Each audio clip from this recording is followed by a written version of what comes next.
Não foi ameaça, foi tentativa de execução. O cano da espingarda encostou nas minhas costas com frieza, como se minha vida valesse menos que a bala que iam gastar comigo. Eram 3 homens. Todos eu conhecia desde criança. Um deles até me ensinou a nadar no açude. Agora estavam ali, de dedo no gatilho, prontos para me mandar para o inferno. Diz adeus, lobisomem. A voz saiu cheia de ódio. O tipo de ódio que não pergunta, que não espera, só destrói. Tudo por quê? Por boato, por medo, por causa de uma lenda velha, renascida no rastro de sangue que alguém, ou alguma coisa, deixava nas noites de lua cheia. E como eu era o estranho da vila, o que morava sozinho no mato, virou fácil jogar a culpa em mim. Mas naquela noite, rezei, não por perdão, eu não tinha culpa nenhuma. Rezei para sobreviver. E foi ali que eu entendi. O monstro mais perigoso daquela noite não tinha garra nem pelo, tinha rosto de gente. O primeiro grito que eu escutei naquela noite não foi de lobo, foi de gente.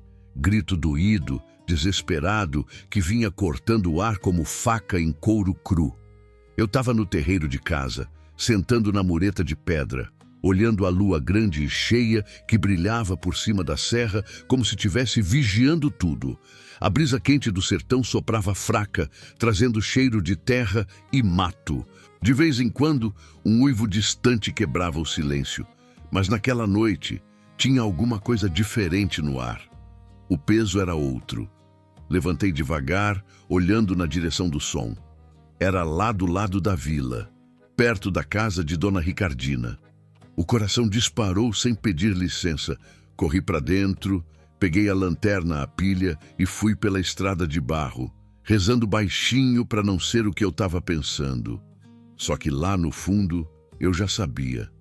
Na chegada da vila, o povo já se juntava. Um punhado de gente em volta do portão de Ricardina. Todo mundo falando ao mesmo tempo. Uns com mão na cabeça, outros chorando. No chão, jogada perto da cerca, estava uma mochilinha azul, rasgada, suja de barro e de sangue. Era do menino dela, o pequeno Lucas, 7 anos. Estava voltando da escola, como sempre fazia, sozinho, já que a casa ficava mais para a beirada da cidade. E agora, sumido. Cheguei perto, mas o povo me olhou de um jeito que me fez parar. Os olhos de uns brilhavam de lágrima. Os de outros, de desconfiança. Eu conhecia aquilo. Já tinha sentido aquele olhar antes. Era o mesmo que me seguiu desde que meu pai morreu e me deixaram com um tio bêbado, que depois também foi embora. Fiquei sozinho, morando no sítio do meu avô falecido, isolado, criando galinha, consertando coisa para os outros quando pediam. Isso não é coisa de bicho normal, não, disse seu Bastião, apertando a aba do chapéu contra o peito. Um cachorro não fazia isso com uma criança. Isso é coisa de monstro. E se for verdade o que estão dizendo? Murmurou uma moça atrás de mim. E se o lobisomem voltou? A palavra ficou no ar, pesada. Ninguém confirmou, mas também ninguém desmentiu. Lobisomem, aquela velha história que o povo contava nas noites frias, só para assustar menino. Que tinha um homem que virava bicho quando a lua estava cheia, que atacava quem encontrasse no caminho, que deixava rastro de sangue. Era história. Sempre foi. Até deixarem de achar que era. Porque essa não era a primeira vez. Nos últimos 2 meses, começaram a acontecer umas coisas estranhas. Primeiro, uns bodes sumiram. Depois, cachorros encontrados em pedaços. No começo, o povo achou que era ataque de onça, mas depois, corpos. Um vaqueiro achado com o pescoço aberto, uma senhora encontrada caída perto do mato, cheia de arranhão, e agora uma criança desaparecida, e toda vez na lua cheia. O padre Juvenal tentou acalmar, dizendo que era coisa de bicho do mato, que Deus protegia os bons, que era só não andar tarde da noite. Mas o medo é uma praga, e quando ele pega, ninguém mais escuta a razão. No dia seguinte, a cidade amanheceu muda, fechada. As escolas não abriram. A bodega do seu Jorge estava com a porta encostada. Só os galos e os cachorros faziam barulho. E eu sabia que não ia demorar. Porque quando o povo tem medo, eles procuram um culpado. E o culpado mais fácil é sempre aquele que não tem quem o defenda. Fui até a bodega porque precisava comprar querosene e um pouco de fubá. Não queria, mas precisava. A luz em casa já era fraca e a lamparina estava quase seca. Quando entrei, senti o peso, como se todo mundo ali tivesse parado só para me encarar. "Bom dia", eu disse. O silêncio respondeu primeiro. Depois, seu Jorge apareceu de trás do balcão, com os olhos apertados. "Quero o quê, Zeca?" "Querosene e um pacote de fubá." Ele não se mexeu, só ficou me olhando, só vendo a vista hoje. Eu franzi a testa. "Desde quando?" "Desde hoje." "Tem algum problema, seu Jorge?" "Problema nenhum, só seguindo ordens." Ele virou de costas e foi buscar o que eu pedi, mas a voz dele saiu mais baixa. "Dizem que o mal já passou da beira do mato e está dormindo na cidade." Peguei as coisas, paguei em silêncio e saí, mas não deu nem 5 passos. Ouvi. Deviam era amarrar ele num pau de arara e ver se vira bicho mesmo. A voz veio baixa, disfarçada, mas eu conhecia. Era do irmão de Cauã, aquele que vivia na praça vendendo corda e peixe seco. Fingi que não ouvi, mas por dentro o coração batia como tambor em festa de santo. Na volta para casa, o caminho parecia mais longo. Cada árvore, cada canto de sombra parecia esconder algo, e a cicatriz no meu rosto ardia. Aquela marca que ganhei quando era menino, tentando salvar um filhote de cachorro que caiu num buraco cheio de arame. O povo dizia que era feia, que era sinal, que parecia marca de coisa ruim. Agora parecia motivo. Cheguei no terreiro. Sentei de novo na mureta, a mesma de antes. A lua já começava a subir. E eu fiquei ali, olhando para o céu, tentando entender como é que o mundo virava contra a gente tão fácil. No outro dia, fui cuidar das galinhas, colocar comida, consertar uma cerca caída. Mas algo estava estranho. Os bichos estavam agitados, bicavam uns aos outros, batiam asas, como se sentissem alguma coisa. Não demorou muito para eu entender por quê. No meio da manhã, ouvi o barulho de passo, de poeira, de homem armado. Subi na varanda e espiei. 3 deles, Cauã, Zezinho e seu Bastião. Um com uma espingarda no ombro, outro com um facão na mão, o terceiro de braço cruzado, o rosto duro. Eles pararam no portão. Cauã foi o primeiro a falar. "Zeca, sai daí, só queremos conversar." "Conversa, palavra bonita para coisa feia. Conversar com arma na mão, precaução", respondeu Zezinho, tentando parecer calmo. "A cidade toda está nervosa. O povo quer uma resposta. E eu sou a resposta, é isso?" Silêncio. Só o som do vento e do latido distante de um cachorro. Meu peito subia e descia rápido. As mãos começaram a suar. Dei 2 passos para frente. "Vocês estão dizendo que sou eu." "O lobisomem." Cauã engatilhou a arma. "Desde que tu apareceu por aqui, a cidade virou um inferno. Toda lua cheia tem sangue. E sempre tem alguém que viu tu passando de noite, indo pro mato, ouvindo o uivo na tua direção. Isso é mentira, vocês sabem. Mentira ou não, o medo tá matando mais que faca", disse seu Bastião. E o povo cansou de esperar. Senti o cano frio encostar nas minhas costas. Zezinho tinha dado a volta por trás, rápido, calado. Me pegou de surpresa. Fiquei paralisado. O mundo ficou mudo por um segundo. O coração parou, depois explodiu no peito. O suor desceu pelas costas. As pernas tremiam. Mas não era medo de morrer, era incredulidade. Como é que alguém decide tirar a vida de outro assim? Baseado em sussurro, fechei os olhos, rezei, mas não pedi perdão. Eu não tinha culpa, pedi para sobreviver. E naquele instante, eu soube. O monstro daquela noite não tinha peluz, nem garras, nem olhos vermelhos. O monstro tinha dedo no gatilho e chamava meu nome desde pequeno. Tem olhar que pesa mais do que soco, e naquele dia senti um monte deles cortando meu couro como faca cega em pau seco. O sol mal tinha subido direito no céu, mas já dava para sentir que o dia ia ser quente, abafado, daqueles que o ar parece grudar na pele e a gente só respira se fizer força. O silêncio da vila estava estranho, silêncio que não era paz, era medo. Era veneno circulando de boca em boca, disfarçado de cochicho. Acordei com o galo, como de costume, e fui varrer o terreiro, como todo dia. As galinhas andavam meio ariscas, piando sem parar, e até o galo mais valentão se escondia atrás do puleiro, como se soubesse que tinha coisa ruim no ar. Eu tentava ignorar, mas o peito estava apertado desde a noite anterior.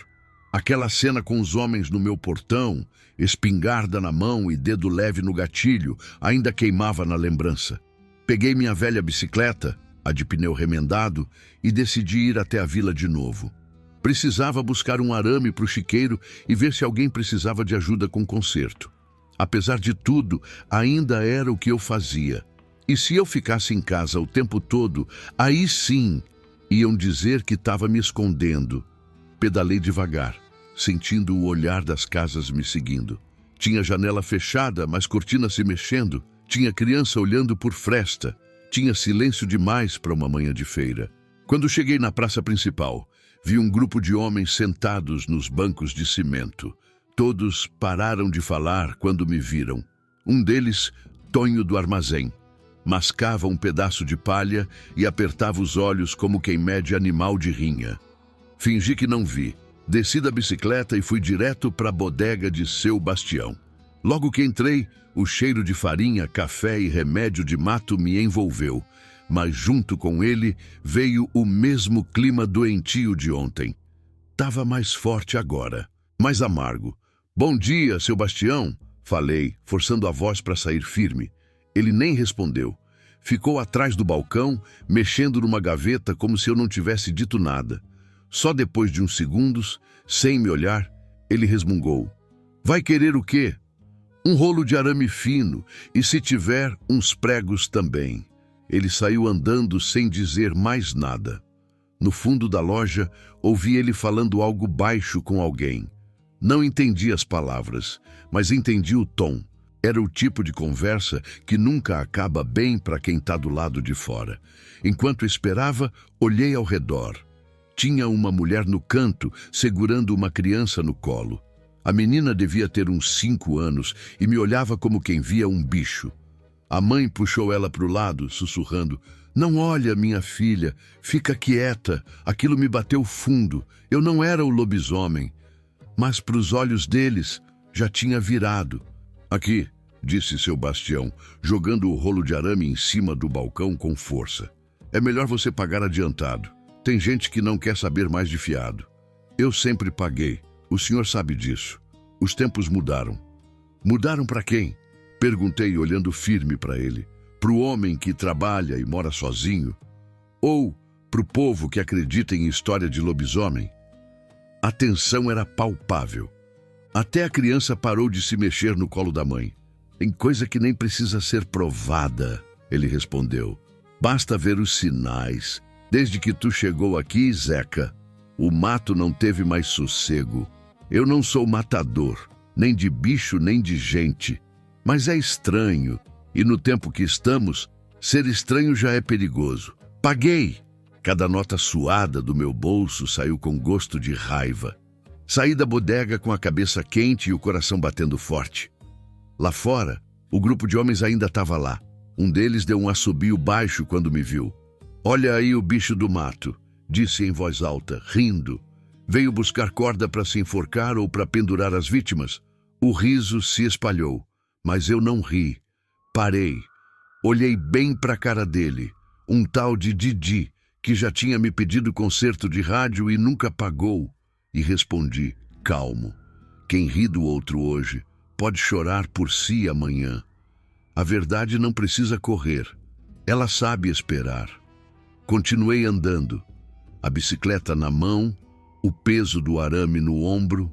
O calor agora parecia mais denso, como se o sol tivesse descido para se juntar ao peso dos olhares. No caminho de volta, parei na beira do rio para refrescar a cara. A água estava morna, turva. Os pássaros nem cantavam direito. Tudo parecia suspenso, como se a natureza também tivesse medo do que estava acontecendo. Sentei numa pedra e fiquei ali um tempo, tentando entender o rumo das coisas. Como é que o povo podia me virar as costas assim? Gente que já comi na casa, que já ajudei com serviço, que já dei galinha de ovo, concerto, conversa. Agora era como se nunca tivessem me conhecido. O que mais doía não era o medo, era a injustiça, o julgamento. Eu era o bode expiatório perfeito, sozinho, calado, cicatriz na cara, ninguém por mim. Voltei para casa no fim da tarde. O céu tingido de laranja, os urubus rodando ao longe, como sempre faziam quando pressentiam morte. Joguei o arame no canto do alpendre e fui acender a lamparina. A luz fraca mal vencia a escuridão que se deitava devagar sobre o terreiro. Sentei de novo na mureta. A mesma posição, o mesmo silêncio, só que agora com mais raiva. Pensei no menino desaparecido, no Lucas. A mochila ensanguentada ainda dançava nos meus olhos como se fosse sonho ruim. A dor da mãe, o choro que ecoava pela vila. Aquilo era real. O que não era real era a culpa jogada nas minhas costas. E foi aí que eu ouvi passos, não de animal, de gente.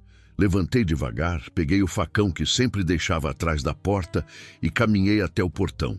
Mas antes que eu visse quem era, escutei a voz. Zeca, sou eu, Lia, a filha de Dona Ricardina, irmã do menino desaparecido. O que você está fazendo aqui a essa hora? Perguntei.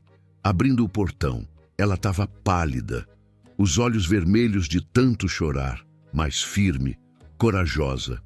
Como sempre foi. Preciso falar com você. Entra. Ela entrou, sentou no banquinho de madeira.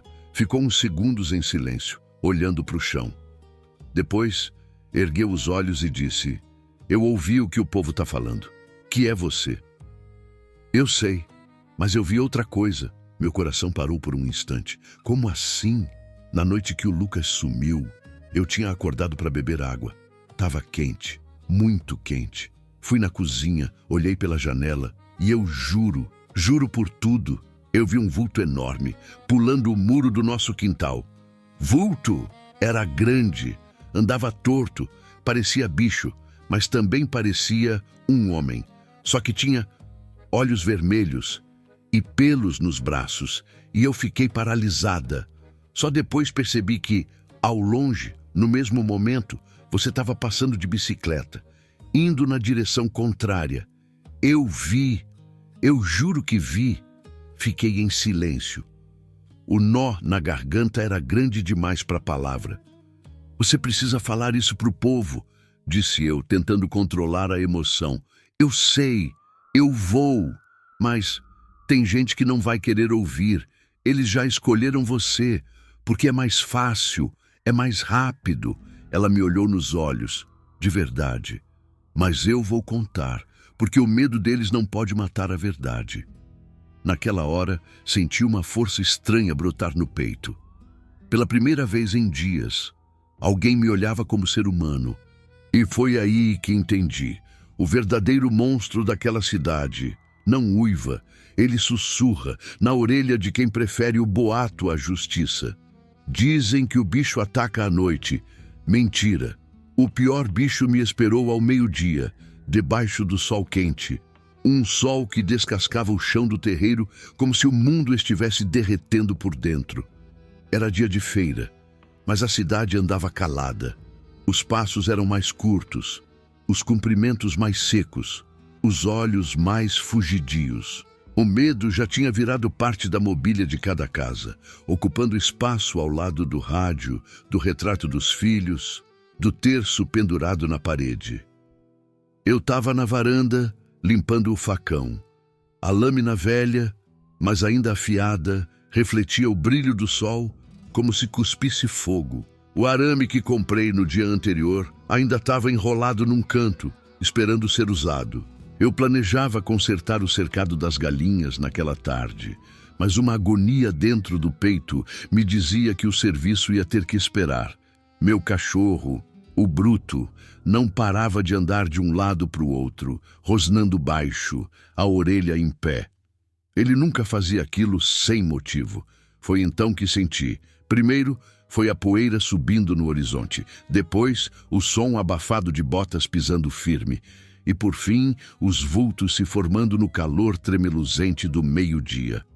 3 homens, os mesmos. Cauã, Zezim e seu Bastião. Só que agora vinham de frente, ombro a ombro, como se fossem oficiais da justiça, carregando a lei nos olhos e a morte nas mãos. Levantei devagar, olhei para o lado. Nenhuma testemunha. A estrada era só pó e silêncio. O som do mato tinha se calado também. Nem passarinho cantava. Até o vento segurava o fôlego. Eles pararam no portão. Zeca, chamou Cauã com a voz seca, firme, sem sombra de dúvida. Sai daí. Não vamos repetir. O que vocês querem? Só conversar. Conversa de homem armado não tem palavras, tem sentença. Eu não tenho nada para dizer, respondi, me apoiando na parede da varanda. Mas vocês, sim. Devem estar vindo com muita história atravessada na garganta. A gente veio para resolver isso do nosso jeito, disse Zezim, ajustando o cano da espingarda no ombro. Que jeito é esse? O único que o povo respeita, seu Bastião falou. A voz gasta de tantos anos no comércio, mas agora cheia de veneno. O jeito da certeza. Certeza, ri sem graça. Certeza do quê, Bastião? De que eu sou culpado porque moro sozinho, porque tenho uma cicatriz no rosto, porque não vou na missa. Desde que tu apareceu por aqui, o mal começou a andar solto, retrucou ele. Antes era só seca e dificuldade. Agora é bicho matando criança. E todo mundo sabe que tu vive andando por aí de noite no escuro, indo pro mato. Eu ando de noite porque é quando o sol dá uma trégua. E vou pro mato porque é lá que a roça me dá o que comer. Isso não é pecado, nem crime. Cauã deu um passo à frente. Os olhos dele, pequenos, estavam arregalados e a boca tremia de raiva mal contida. Tu vai continuar mentindo até o fim, é? Eu não tô mentindo. Então me diz por que uma mulher viu um vulto na tua casa na noite que o menino sumiu. Porque as pessoas veem o que elas querem ver quando têm medo. Mas a irmã do menino, a Lia, me viu passando de bicicleta naquela mesma hora, indo para o outro lado da cidade. E desde quando palavra de menina é prova? Rosnou Zezim. Desde que é a única palavra verdadeira nessa história toda. Silêncio, um silêncio duro, grosso, como tronco seco prestes a quebrar. Bruto começou a latir, um latido nervoso, grave. Eu não tirei os olhos deles, mas senti quando a sombra chegou por trás. O som foi suave, um clique, metálico, inconfundível. O cano encostou na minha nuca. Zezim tinha dado a volta pela lateral da casa, pisando macio. Me cercaram. Sem chance de fuga, meu corpo enrijeceu, um calafrio escorreu pelas minhas costas. Não era medo do tiro, era medo de morrer sem ter sido escutado. Chegou tua hora, Zeca, disse Zezim atrás de mim. Vamos acabar com isso antes que mais sangue inocente se derrame. E o meu sangue é o quê? Perguntei, tentando controlar a voz. Suco de bicho? Tu já tá condenado, falou Cauã. Se não é tu o lobisomem, então é no mínimo amigo dele, e isso já basta. Vocês não têm certeza de nada, falei. Estão matando por medo, não por justiça. Justiça é não deixar mais ninguém morrer, respondeu Bastião. O sol ardia no meu rosto. O suor pingava, os segundos pareciam séculos. Pensei em correr, mas o som do dedo de Zezim engatilhando a espingarda me prendeu no chão. Respirei fundo, rezei, não por perdão, mas para sobreviver. E naquele instante, como um milagre que vem de canto de estrada, ouvi o grito: "Para!" Ecoou a voz fina, desesperada, mas firme. Todos viraram ao mesmo tempo. Lia vinha correndo pela estrada, ofegante, os cabelos soltos, o vestido sujo de poeira. As pernas tremiam, mas ela não parou. Chegou ofegante, os olhos arregalados. "Ele não é o lobisomem. Eu vi, eu juro que vi." O cano saiu devagar da minha nuca. Zezinho hesitou. Bastião franziu a testa. "Que história é essa, menina?" "Eu já contei pro Zeca. Tô contando pra vocês agora. Na noite em que o Lucas sumiu, eu vi um vulto no nosso quintal. Era enorme, tinha pelos no corpo, olhos vermelhos, se mexia como um bicho. Não era o Zeca. Eu vi ele passando de bicicleta do outro lado da rua, indo para longe da nossa casa." "Você tem certeza disso?" perguntou Bastião, ainda desconfiado. "Tenho. Eu vi com esses olhos aqui. E se vocês matarem ele, estão matando um inocente." Silêncio de novo. Mas agora era outro tipo de silêncio. Não era o da raiva, era o do peso, o do susto, o do "e se?" O grupo de homens trocou olhares. Zezinho baixou a arma devagar. Cauã ainda parecia irritado, mas já não tinha mais a firmeza de antes. "E se a gente tiver errado?" murmurou Zezinho. "Errado?" gritou Cauã. "E se ela estiver enganada? E se for ele mesmo? Aí vai ser tarde demais. E se for você o próximo a ser acusado?" retruquei, encarando ele com força. "Você vai querer que te escutem ou que te enterrem sem nem perguntar nada?" Cauã calou. Bastião passou a mão na testa, enxugando o suor. Olhou para mim, depois para Lia. "A gente vai verificar isso, mas por agora vamos embora." Foram saindo, um por um, sem olhar para trás, sem pedir desculpa, sem dizer nada. Fiquei parado, sentindo o coração batendo forte dentro do peito, como tambor em procissão. Lia ainda tremia, mas ficou ali, firme, ao meu lado. "Obrigado", disse eu, baixinho. "Não me agradece. Só não deixa eles vencerem." Ela apertou minha mão e foi embora. Fiquei sozinho no terreiro, com o sol já descendo, tingindo tudo de laranja escuro. Bruto deitou do meu lado, a respiração pesada, como se ele também tivesse lutado com a vida.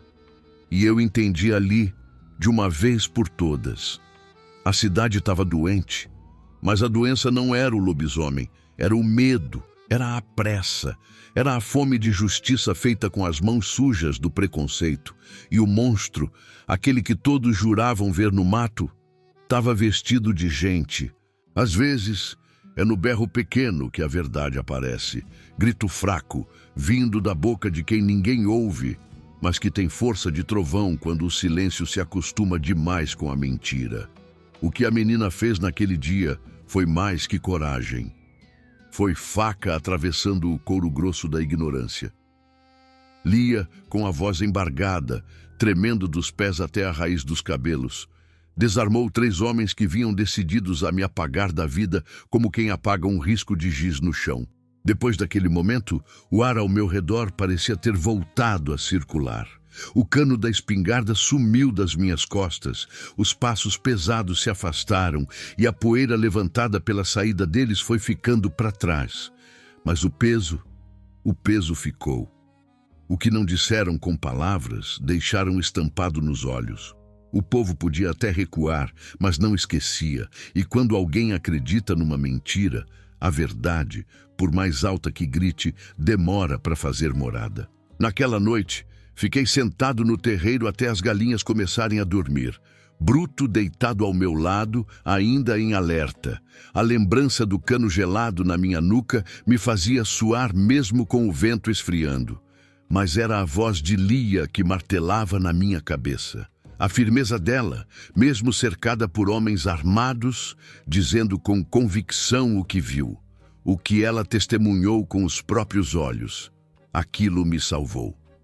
Mas também me deu uma nova obrigação, Provar que quem ela viu não era um delírio, era real e ainda estava à solta. Na manhã seguinte, o céu amanheceu encoberto, nuvens pesadas, como se o mundo inteiro tivesse segurando o choro. Eu ainda não sabia, mas aquele dia ia virar a história de ponta cabeça. Enquanto limpava o chiqueiro, ouvi o primeiro cochicho. Era o filho do padeiro correndo pela estrada, gritando que encontraram mais um corpo. Dessa vez, do outro lado da cidade, do outro lado, onde eu, na noite anterior, não tinha estado, onde testemunhas me viram em casa, onde Lia confirmou que me encontrou e ficou comigo um tempo, ainda abalada. Peguei a bicicleta e fui. O coração disparado, a cabeça a mil. Se houvesse mais uma vítima, então talvez, só talvez, o povo começasse a desconfiar de que eu não era o único com sombras nos olhos. Cheguei perto do local. Era na estrada que dava para a velha olaria abandonada. Um mato alto cercava tudo, e entre os pés de marmeleiro o corpo estava estendido. Um homem. Reconheci na hora, Carlinhos da carroça. Trabalhava fazendo frete, vivia de um lado para o outro, não fazia mal a ninguém. Agora estava ali, com o peito aberto, como se um animal tivesse rasgado ele com raiva. Tinha gente em volta, mas menos do que da última vez. Parecia que a cidade começava a cansar da tragédia, ou se acostumar com ela. A morte ia virando rotina. Os olhos não arregalavam mais como antes, mas o que me chamou a atenção foi quem estava ali, em silêncio, de cabeça baixa, ajoelhado ao lado do corpo. O padre Juvenal, a batina suja de poeira, os dedos trêmulos segurando um terço. Ele murmurava algo, talvez uma prece, mas o rosto não era de quem rezava, era de quem lutava com um monstro dentro de si. Fiquei observando de longe. Os olhos dele não paravam quietos. Olhavam o corpo, olhavam o chão, olhavam as próprias mãos, como se procurasse algo, como se quisesse esquecer. Quando ele se levantou, tropeçou levemente. Caminhou devagar até a beirada da estrada e acendeu um cigarro escondido. Aquilo me estranhou. Nunca vi o padre fumar. E o jeito com que ele tragava, com desespero, com os olhos marejados, me fez franzir a testa. Zeca, alguém chamou atrás de mim. Era Lia. Você viu? Assenti com a cabeça. Vi. Agora não tem mais como eles te culparem. Você estava comigo e estava longe daqui. Talvez, mas isso não vai fazer a culpa desaparecer do ar. O povo gosta mais de monstro do que de verdade. Se descobrirem que o bicho é alguém que eles respeitam, eles preferem continuar acreditando na mentira. Ela franziu o senho. Você acha que é alguém conhecido? Eu tô começando a pensar que sim. E acho que é alguém que está lutando contra isso, mas não consegue mais segurar. Como assim? Você viu o padre? O jeito que ele estava? Ela ficou em silêncio. Tem algo errado com ele, continuei. Ele sempre tenta acalmar o povo. Mas ontem ele sumiu da vila. Ninguém sabe onde ele dormiu. Hoje ele aparece aqui, sozinho, perto do corpo, murmurando como se quisesse expulsar um demônio de si. Zeca, isso é sério. É. E se eu tiver certo, o povo vai precisar de mais coragem ainda para engolir essa verdade. Nos dias que seguiram, comecei a observar mais. Me mantive afastado, mas atento. Toda vez que alguém era encontrado morto, o padre surgia, sempre antes da polícia, sempre com a mesma cara de culpa. E quando perguntavam onde ele estava nas noites de ataque, ele dizia que orava no convento velho, onde ninguém mais entrava. Um dia, segui ele, disfarçado, de longe, pela estrada de pedra até o convento. Lá dentro, encontrei vestígios de vida, cobertor no canto, garrafa de água, alguns remédios vazios. Peguei um dos frascos, remédio tarja preta, controlado. Um nome difícil, mas que reconheci, usado para tratar crise psicótica grave. O padre estava doente, não só da alma, mas da cabeça. Voltei para casa, com o frasco no bolso e o coração pulando no peito. O sol já ia caindo quando ouvi batidas na porta. Era Lia de novo. Ela trazia um envelope. Tremia como folha ao vento. Chegou na minha casa, disse, estendendo para mim. Sem remetente, só meu nome na frente. Abri devagar. Dentro havia uma folha, datilografada. Palavras duras, escritas com precisão de confessionário. Confissão. Não me lembro de tudo, só de pedaços. O sangue nas mãos, os uivos que saem da minha garganta, os olhos me observando no espelho e não reconhecendo meu próprio reflexo. Eu rezo para que me parem. Mas o mal não escuta a reza, ele ri dela. O envelope não tinha assinatura, mas eu sabia. Ela também. É ele, falei. E agora? Agora a gente tem que mostrar isso. Antes que mais gente morra. Antes que seja você. Antes que seja eu. Lia respirou fundo. Os olhos dela cheios de medo e coragem. Tudo junto. Eles não vão acreditar. Vão dizer que é invenção. Que é mentira para tirar o peso de cima de você. Então a gente precisa de mais. Uma prova que não seja palavra. Que não seja papel. Precisa ser imagem, precisa ser flagrante. E naquele instante, a gente sabia o que tinha que fazer. Esperar a próxima lua cheia. Seguir o rastro. Ver o monstro com os próprios olhos. E mostrar para o mundo que, às vezes, o pior demônio veste batina e reza como santo. O monstro veste o rosto de quem tu mais confia. E, às vezes, carrega um nome que tu respeita. Eu entendi isso no dia em que fui obrigado a encarar a verdade que ninguém queria enxergar. Que o mal que assombrava nossa cidadezinha não vinha do mato, nem da escuridão, nem das lendas antigas. Vinha de dentro da própria fé. A lua cheia já começava a subir outra vez. Era como um sino de alerta no céu, um aviso claro de que mais uma noite de terror se aproximava. E dessa vez, eu não ia correr. Não ia me esconder. Nem esperar o povo inventar mais um motivo para me pôr no chão com arma na cabeça. Dessa vez, eu ia ver com os meus próprios olhos e mostrar o que eles se recusavam a aceitar. Passei o dia preparando tudo. Fiz questão de não sair de casa para ninguém ter desculpa para me acusar de novo. Li o bilhete que Lia me entregou umas 5 vezes, cada vez mais convencido de que aquilo era, sim, uma confissão. Mas não bastava papel. O povo só acredita naquilo que pode tocar, que pode ver com os próprios olhos. Então, antes do sol se pôr, me escondi com minha câmera fotográfica velha, herança do meu avô, num canto do antigo convento abandonado, o mesmo onde encontrei os remédios do padre. Lia não quis ir comigo. Disse que alguém precisava estar na vila como testemunha, para garantir que eu não tinha saído dali se algo acontecesse. O convento era frio, mesmo com o calor do sertão lá fora. As paredes de pedra guardavam cheiro de mofo e abandono, e os vitrais partidos deixavam a luz da lua entrar em feixes tortos, iluminando o chão em pedaços. Me escondi num dos cômodos ao fundo, atrás de uma antiga estátua de santo quebrado, com a câmera pronta nas mãos e o coração batendo no ritmo do medo. O tempo passou devagar. Cada estalo da madeira, cada uivo de vento pelo vitral rachado me fazia apertar mais a respiração. E quando o relógio marcou pouco depois da meia-noite, ouvi o som dos passos, passos de homem, firmes, conhecidos. Reconheci o jeito de andar, já tinha escutado muitas vezes nas missas, nas procissões, nas visitas às casas dos doentes. Padre Juvenal entrou no salão escuro com uma lamparina trêmula. Estava sozinho, a batina solta, amarrotada, os olhos fundos, como se não dormisse havia dias, suava, mesmo com o frio. Olhava ao redor como se procurasse alguém, ou como se quisesse ter certeza de que ninguém o seguia.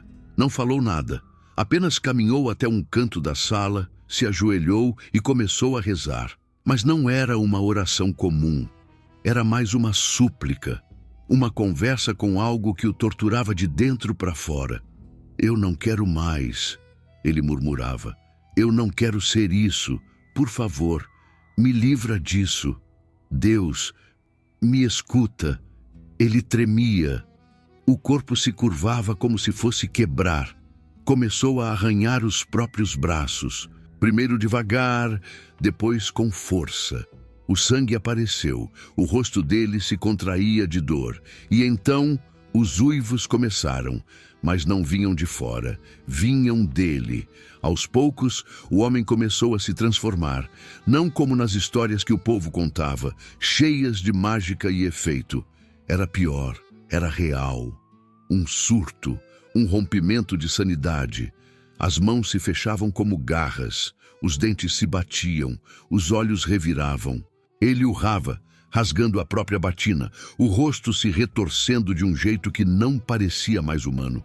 Era como se houvesse dois seres ali dentro, brigando pelo controle. Eu tremia, mas mesmo assim, levantei a câmera e comecei a fotografar. Cada momento, cada mudança, cada expressão. "Não!" ele gritou, no meio do surto. "Eu não sou esse bicho, eu não sou isso!" Mas era. Vi nos olhos dele. O mal não estava do lado de fora, espreitando a cidade. O mal vivia nele. Um mal que ele não controlava mais.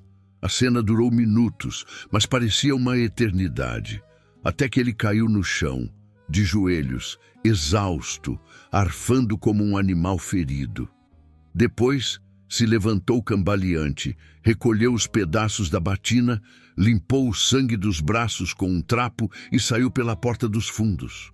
Esperei mais um tempo antes de sair do esconderijo. As pernas bambas, as mãos suadas, mas com as fotos salvas. A prova, a verdade nua e crua. Agora eu só precisava mostrar para o mundo. Voltei para casa antes do sol nascer, entrei pelos fundos, guardei a câmera num esconderijo e me joguei na rede sem fechar os olhos. Minha cabeça ainda rodava com tudo que tinha visto. A dor, o desespero, o monstro saindo de dentro do próprio padre e, ao mesmo tempo, uma pena danada. Porque não era só maldade, era doença, um homem quebrado por dentro, engolido por um sofrimento que ninguém nunca quis enxergar. Lia chegou cedo, assim que o dia clareou. "Você conseguiu?" Assenti e mostrei as fotos. Ela olhou uma por uma. O rosto dela se encheu de espanto. Depois, de tristeza. "Meu Deus! Agora eles vão ter que acreditar", eu disse. "Zeca, isso é grande demais." "Eu sei. Por isso tem que ser agora." Naquele mesmo dia, imprimimos as fotos numa gráfica em pedra miúda, cidade vizinha. Não podíamos correr o risco de alguém na vila descobrir antes da hora. Voltamos no fim da tarde. E na hora da missa das 6, quando toda a cidade se reunia na igreja, entramos pela porta principal. Lia foi na frente, eu, logo atrás. O padre já estava no altar, começando a liturgia. "E com o espírito de vocês", ele dizia. "Com licença", gritou Lia, a voz cortando o ar abafado do templo. Todos se viraram. O padre parou. Eu subi os degraus, sem tirar os olhos dele. Estendi as fotos sobre o altar. O silêncio foi total. "Isso aqui", eu disse, virando para os fiéis, "é a verdade que vocês se recusaram a enxergar. O monstro que vocês procuravam em mim estava aqui o tempo todo, dentro dessa batina." O padre tentou falar, mas a voz não saiu. Ele viu as fotos, o próprio rosto transfigurado, o sangue, o surto. As mãos tremiam. "Eu não lembro", murmurou quase num choro. Eu só queria ajudar." O povo começou a falar. Cochichos, gritos, choros. "Isso é mentira. Isso é montagem. Ele sempre ajudou a gente. É invenção desse cabra do mato." Lia subiu ao altar. Eu vi, com esses olhos. Vi o vulto, vi o ataque, vi o meu irmão ser levado e vi Zeca passar longe da nossa casa. Ele estava lá comigo, enquanto o monstro estava aqui. E o monstro é ele. O padre caiu de joelhos, chorava, desfeito. Eu sou doente.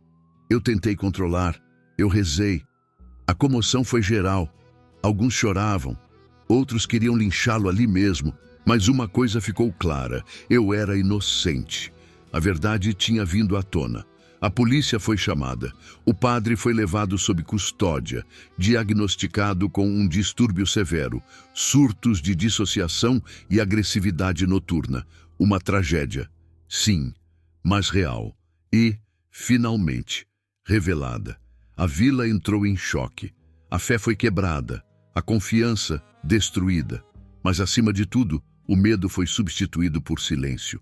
Um silêncio pesado, mas diferente do de antes.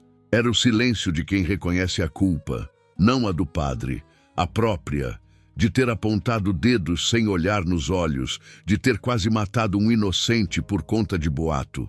Eu voltei para o meu canto, para o roçado, para as galinhas, para o bruto. O povo não pediu desculpa, mas também não me acusava mais. Passavam por mim com os olhos baixos. Alguns tentavam um aceno tímido, outros desviavam. E tudo bem, eu já não esperava mais nada deles. Mas sabia que, daquela vez, o monstro foi visto. E a verdade, enfim, respirava livre. Eu sobrevivi, mas nunca mais fui o mesmo. E nem eles. A cidade de Candeia Branca amanheceu diferente depois da noite em que o altar virou tribunal e o povo viu, com os próprios olhos, que o monstro não morava na beira do mato, nem caminhava disfarçado de lobo. Morava na pele de um homem que carregava a cruz no peito e a culpa no coração. Um homem doente, é verdade, mas que também foi engolido pela covardia e pelo silêncio. Desde aquela noite, ninguém mais falou alto demais nas esquinas. Ninguém se reuniu na bodega para rir da minha cara. Ninguém me chamou de lobisomem, nem cuspiu no chão quando eu passava. Mas também não pediram desculpa. Não vieram com flores, nem com palavras. Porque desculpa, quando vem tarde, não cura o estrago. Só mostra que a ferida ainda está aberta. O padre foi levado por um grupo de enfermeiros e policiais. A cidade inteira viu ele sair algemado, a cabeça baixa, murmurando preces que ninguém entendeu. Os que ainda tentavam defender diziam que era um homem bom tomado por um mal antigo. Os outros, que sempre desconfiaram da calmaria dele, diziam que ele era louco desde novo e que a igreja só acobertou. Cada um tentava salvar seu orgulho com uma explicação diferente. Mas, no fundo, todos sabiam o que tinham feito. Deixaram a verdade passar por eles, gritando, e preferiram calar. A casa paroquial foi trancada. As missas suspensas. A cruz de madeira do alto da torre começou a apodrecer no silêncio. Diziam que ia vir um novo padre, que a diocese já estava vendo outro nome. Mas ninguém parecia ter coragem de tocar naquele altar por um bom tempo. A fé virou cinza em cima do chão frio. Lia, por outro lado, virou assunto. Alguns a chamaram de heroína, outros de mentirosa, por ter guardado o segredo por uns dias. Mas ela andava firme, de cabeça erguida. Não respondia a ninguém, só seguia o próprio caminho. E sempre que podia, passava na minha casa com alguma fruta, ou só para dar bom dia e perguntar se eu estava bem. Nunca imaginei que fosse viver tudo isso, ela disse. Um dia, sentada no meu alpendre, tomando café quente no fim da tarde.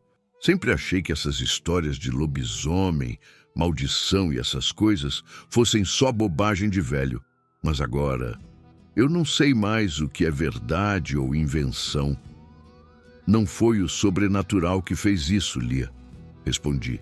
Foi o medo, foi a pressa, foi o povo precisando de um culpado para não encarar que o perigo mora na rua de baixo e que a gente nunca conhece ninguém de verdade. Mas você conhecia ele, Zeca? E conhecia o homem que falava bonito, que dava a bênção, que levava a sopa para os doentes, mas aquele que eu vi no convento, aquele era outro, um pedaço dele que ninguém queria enxergar, nem ele mesmo. Ela ficou quieta, olhando para o horizonte. Os olhos dela sempre foram mais atentos que a boca. Sentiu o mundo com a alma, e talvez por isso foi a única que me escutou quando ninguém mais quis. Você vai embora? Ela perguntou de repente. Demorei para responder. Pensei em ir, muitas vezes, mas se eu for, parece que eles vencem. Parece que o que fizeram comigo fica impune. E se você ficar? Fico em paz, mesmo que não gostem, mesmo que virem a cara, porque agora eles sabem. E isso basta. Os dias seguiram lentos. O povo voltou para as rotinas. O açougue abriu. O mercado vendeu de novo seus pacotes de farinha e feijão. A escola recebeu as crianças com meia dúzia a menos por medo de nova tragédia. O rádio da bodega voltou a tocar baião e forró no fim da tarde. E eu continuei no meu canto, cuidando das galinhas, do roçado, do bruto. A vida voltando a ser como era antes. Só que não era. Nunca mais ia ser. Porque agora, mesmo no silêncio, havia lembrança. E cada um que cruzava comigo na estrada, mesmo sem falar, me dizia com os olhos: eu sei o que a gente fez com você. Um dia, Zezin passou por mim na rua. Estava sozinho, com o chapéu na mão. Parou? Olhou para mim por uns segundos. Achei que ia dizer algo. Um pedido, um arrependimento, qualquer coisa. Mas só abaixou a cabeça e seguiu andando. Aquilo me disse mais do que 1000 palavras. Cauã, por outro lado, fingia que eu não existia. Cruzava comigo na feira e olhava para o outro lado, como se o ar entre nós fosse invisível. O ódio dele ainda vivia ali, guardado num canto escuro. E eu deixava, porque sabia que carregar raiva é um castigo maior do que sofrer com ela. E seu bastião, bem, ele continuava vendendo na bodega. Quando entrei lá pela primeira vez depois de tudo, ele ficou paralisado. Eu pedi um pacote de fubá e 1 litro de querosene, como sempre fazia. Ele me entregou, sem dizer uma palavra. Quando fui pagar, coloquei o dinheiro sobre o balcão e disse: hoje eu tenho trocado. Ele não respondeu, mas também não me negou a venda. A guerra dele era com ele mesmo agora. Teve um dia que fui chamado na escola. A professora queria que eu falasse com os meninos sobre o que aconteceu, sobre como o medo pode se transformar em violência, sobre como apontar o dedo pode matar. Eu fui. Falei olhando nos olhos das crianças. Contei minha história sem grito, sem raiva, só com verdade. Quando vocês ouvirem uma história assustadora, eu disse, antes de espalhar, tentem escutar com calma. Porque, às vezes, o monstro que parece estar longe pode ser alguém do lado. E, às vezes, quem vocês acham que é o vilão é só alguém com uma cicatriz. Alguns dos meninos me abraçaram no fim da conversa. Outros ficaram olhando em silêncio. Mas eu fui embora mais leve. Na semana seguinte, recebi uma carta da diocese. Diziam que estavam em oração pelo padre Juvenal, que ele estava sendo tratado, internado em uma clínica especializada, que tinha reconhecido seus atos, que chorava todos os dias, pedindo perdão a Deus. Diziam também que, por tempo indeterminado, não haveria novo padre na paróquia, e que a cidade deveria buscar cura e reflexão. Guardei a carta numa caixa de madeira junto com as fotos e o bilhete original de confissão. Não porque eu precisasse lembrar, mas porque, um dia, alguém vai precisar saber e talvez contar de novo essa história, para que não aconteça outra vez. O tempo passou. 1 mês. 2. A cidade seguiu. O medo deu lugar ao silêncio. O silêncio, à saudade, e a saudade, ao esquecimento. Porque o povo esquece, sempre esquece. É mais fácil apagar do que conviver com o que se fez. Mas eu não esqueci. Todo fim de mês, quando a lua começa a crescer, eu ainda olho para o céu com desconfiança. Não porque acho que o monstro vai voltar, mas porque a memória dele nunca foi embora. Ela ronda, mora nas frestas, nos olhos que ainda evitam os meus. Bruto morreu meses depois, já estava velho. Me deixou no silêncio mais puro que existe. Enterrei ele no fundo do terreno, sob o pé de um buzeiro.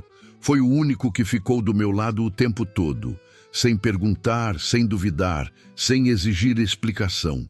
Na última lua cheia do ano, fui até a igreja abandonada. Entrei pela porta lateral, o ar parado, o chão coberto de folhas secas, os bancos cobertos de pó, o altar ainda ali, intacto, mas vazio.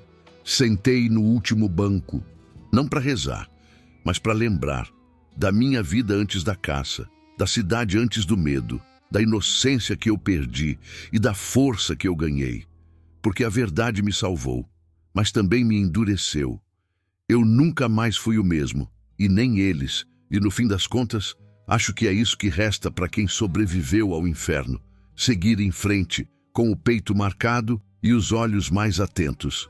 Porque agora eu sei, o pior lobisomem é aquele que veste a pele de amigo. E quando ele olha nos seus olhos, você demora para perceber que já é tarde demais. Tem coisa na vida que dói mais do que ferida no corpo. É a dor de ser julgado sem chance de defesa, de ser acusado por quem devia estender a mão, não apontar o dedo. Candeia Branca nunca mais foi a mesma depois daquela lua cheia, mas talvez, só talvez, tenha aprendido que o mal nem sempre tem cara feia. Às vezes, ele fala manso, reza bonito e senta na primeira fila da igreja. E você? Já foi vítima de um julgamento injusto? Já teve que provar quem era mesmo quando ninguém quis escutar? Conta pra mim aqui nos comentários. Eu quero saber sua história, porque tem verdade que só nasce quando a gente tem coragem de contar. E não sai daí, não. A próxima história já está aparecendo aí na tela. E eu te garanto, essa também vai mexer contigo.